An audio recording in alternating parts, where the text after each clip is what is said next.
On the cutting edge of anomaly research, you are about to experience The Evidence with your host, 3D pioneer and image analyst with Mars X3D, E.W. Gannett. I'm not going to tell you that you need to learn X3D. And I'm not going to tell you that it's so simple. We have 9-year-old children watching the channel regularly. I will tell you that if you want to acquire this useful and amazing superpower, there are links below where you can learn X3D viewing in just a couple of minutes. If you're too busy or just not interested in this kind of new growth, then stop wasting your time on this channel. There are tons of kitten videos and celebrity blooper videos that need your attention. For the rest of you weirdos, this is your buddy Dave over at Mars X3D. Come on in. Pull up a chair. Let me tell you what's going on.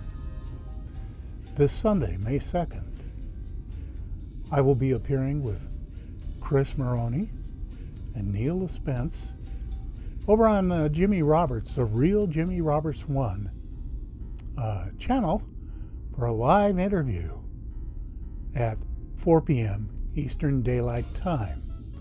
And we'll be analyzing X3D images from Curiosity 710 through 713. So that's bound to be interesting. Anytime we guys get together, there's always stuff that happens, and it's a lot of fun.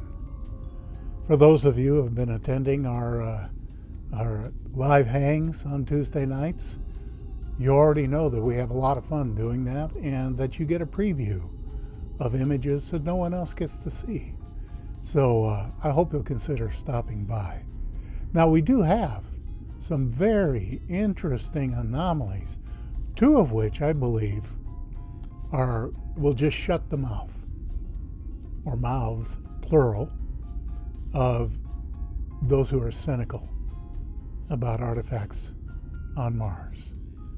So why don't we just go ahead and dive into it?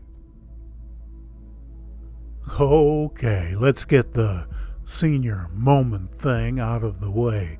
I marked this one as one of Nev's GigaPans, and it's a GMAC. Everything's okay now, since I admitted it. Anyway, this particular GMAC is loaded with interesting anomalies, and one that my friend Laszlo Shabalix found is sitting there inside the green target. That box is battered and twisted and corroded, but it still looks like some kind of housing for electronics, doesn't it? Notice the various frameworks all around it, including on the overhang on the upper left. Is this all just natural erosion? I suppose the possibility exists, at least for the various lines, but that box has 4 90-degree angles. It's hollow, and it has all these other structures inside of it. So I looked around the GMAC a bit and found another example all the way over on the left side of the panorama. Basically the same thing, right? That makes me think this has a good chance of being not natural. This one's a classic find by Rami Bar Ilan. Rami has found any number of amazing anomalies over the years, and his extraction and compositing are world class. The catch is that Rami chooses not to cite his work other than a sol number, so it's really difficult to track down his finds, verify them, and, in my case, work up the 3D data on them. This is one where I got lucky and You can see it over there on the right side inside the yellow target area.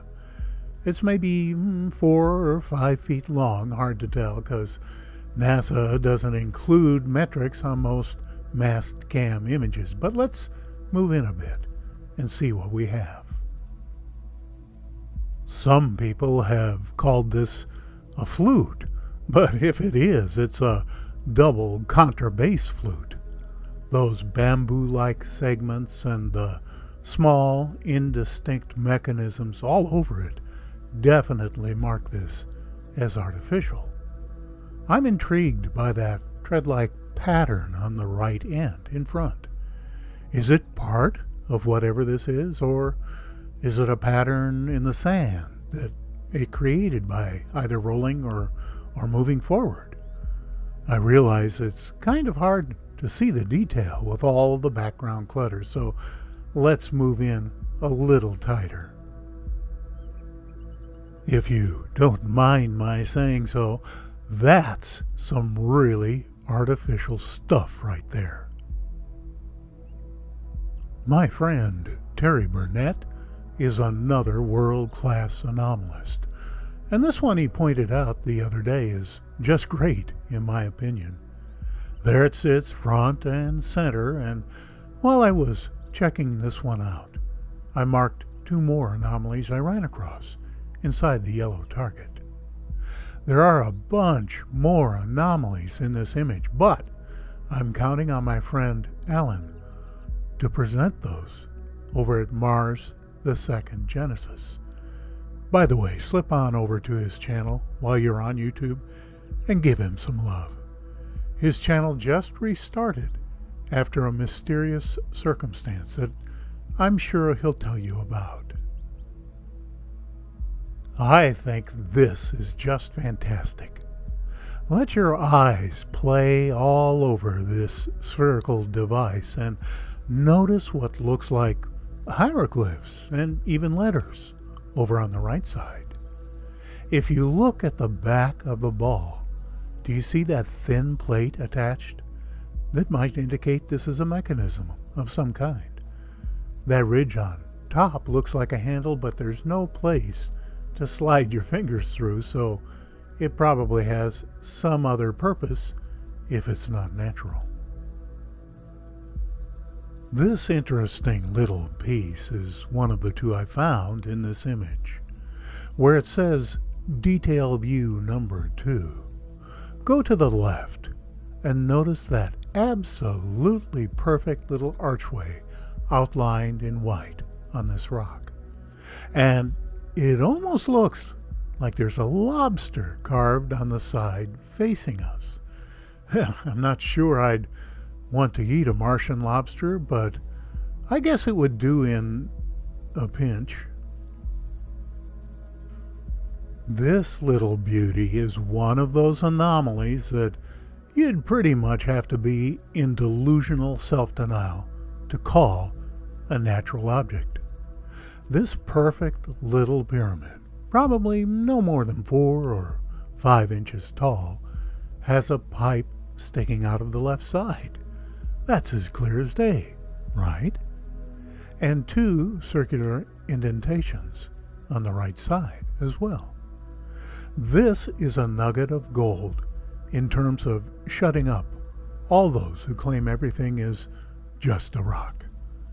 This is clearly and unequivocally something made by an intelligent hand.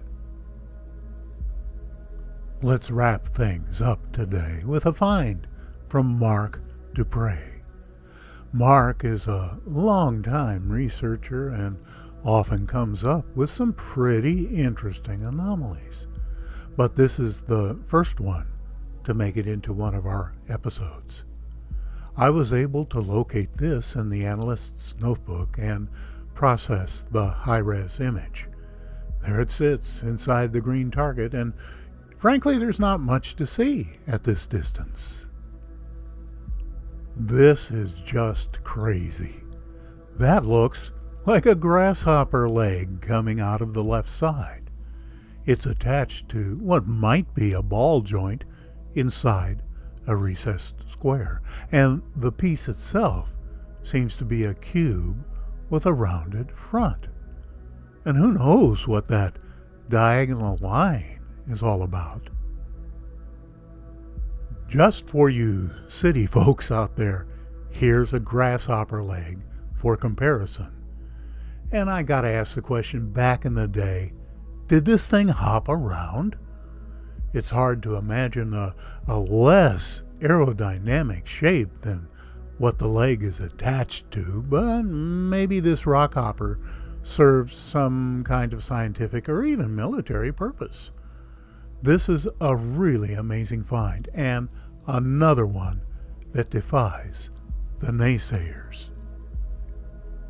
Well, that's a wrap for today, and by now you know about our Patreon and PayPal links to keep this channel ad-free. My sincere gratitude goes out to our patrons and our contributors. Thank you for your generous support. Meanwhile, if you saw something you liked, please consider giving this video a thumbs up. It helps me know whether to continue this work. And while you're at it, hit that subscribe button and click the bell. Our next live hang is Tuesday, May 4th at 6:30 p.m. Eastern. And I look forward to welcoming you into our gathering of weirdos at that time. Until then, this is your buddy Dave over at Mars X3D. Be well.